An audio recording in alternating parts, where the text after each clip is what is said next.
The first recorded sin in the Bible was not the sin of Adam or Eve whatsoever, and the Garden of Eden was far from perfect, and I can show you right here in the Bible. First, we look to Genesis chapter 3, where we see how the serpent came in and deceived Adam and Eve into eating from the tree of the garden. Starting in verse 4, you see the serpent saying, "You will not certainly die," the serpent said to the woman.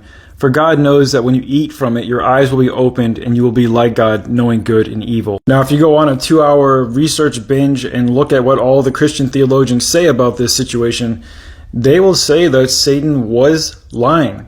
The serpent was deceiving Adam and Eve in this context. This is only further confirmed by the order in which God comes and curses everyone involved in this scenario. First, he starts off by cursing the serpent.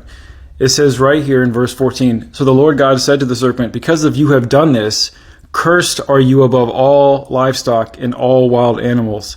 You will crawl on your belly and you will eat dust all the days of your life." So it's clear here that God is cursing the serpent for the serpent's disobedience and for quote unquote tricking Adam and Eve in this scenario. So if you really let that sink in, that tells you that the first sin recorded in the Bible was actually the sin of the serpent lying to Adam and Eve. Now, I'm fully aware of the fact that if you're a Gnostic or something like that, then you don't think the serpent was lying at all, and he was actually telling the truth, but that's a totally different topic. The serpent deceiving Adam and Eve is actually the first recorded sin in the modern Bible. Not Eve eating of the tree, not Adam eating of the tree, none of that. This means that prior to the fall of man, prior to Adam and Eve eating of the tree of the knowledge of good and evil and allowing sin to enter into the world, sin had already entered into the world and God had already allowed it. The Garden of Eden could not have been perfect since God created an environment where a crafty, deceitful serpent was slithering around trying to trick everyone,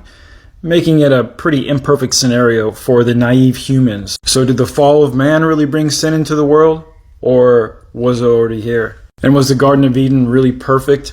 Or was there a deceitful, crafty serpent slithering around trying to trick people? The closer you look at the entire narrative, the whole thing starts to fall apart and unravel very, very quickly. So who really caused original sin? Think about it.